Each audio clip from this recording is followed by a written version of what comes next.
Les gens qui vous regardent de l'extérieur ont l'impression que vous êtes un peu envieuse, ce qui peut s'expliquer. Comment vous analysez la situation plus d'une année après les élections? Parlons de vous justement. On vous a vu ici, au four et au moulin. Vous nous avez dit que le candidat c'était Kabila. Pierrot, Bernard Kayumba, c'est un acteur politique. Je suis président national d'un grand parti politique, le PANECO, Parti du Nouvel Élan du Congo. Kabila ne vous a pas suivi, M. Kayumba. Vous lui avez dit de modifier la constitution. Vous nous avez vendu Kabila comme les meilleurs Congolais de nous tous. Il ne vous a pas suivi, M. Kayumba. Écoutez, Bernard Kayumba avait la possibilité de proposer les voies de sortie pour trouver des solutions aux problèmes qui guettaient dans notre pays. Donc les propositions qui ont été faites n'ont pas été prises en compte, mais n'empêche que le PANECO continue à évoluer.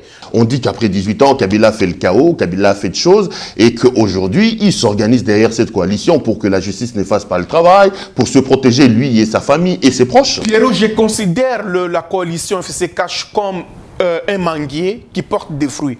Lorsqu'il y a des mangues qui sont pourris, il faut les arracher du manguier. Je pense que pour les cas d'espèce, tout politique ou politicien qui dérange la coalition, il faut les mettre de côté.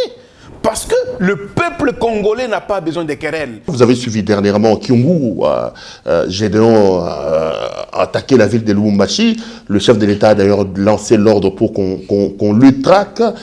Vous analysez comment la situation? Le cas de Gédéon Kyungu, c'est presque pareil à Nemwanda-Semi. Il y a des revendications.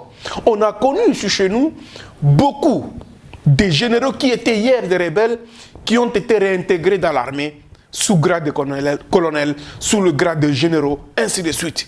Ce monsieur-là a été démobilisé, réintégré, mais qui n'a jamais été accepté dans l'armée. C'est cela peut-être les revendications. Je ne l'applaudis pas. Vous dites que la coalition se portait bien, mais beaucoup se plaignent également qu'une année après, cette coalition montre déjà quelques signes de fatigue, notamment avec le gouvernement. On a l'impression qu'on a des ministres qui ne sont pas à la hauteur. Pour moi, Pierrot, le gouvernement issu de cette coalition, c'était un gouvernement d'essai. Et comme c'était un gouvernement d'essai, je voudrais proposer au chef de l'État de vite penser déjà au remaniement juste après la problématique du coronavirus. Parce que pour vous, ils n'ont pas convaincu. Ils n'ont pas du tout convaincu. Il y a beaucoup d'incompétents dans ce gouvernement. Il y a beaucoup d'incompétents.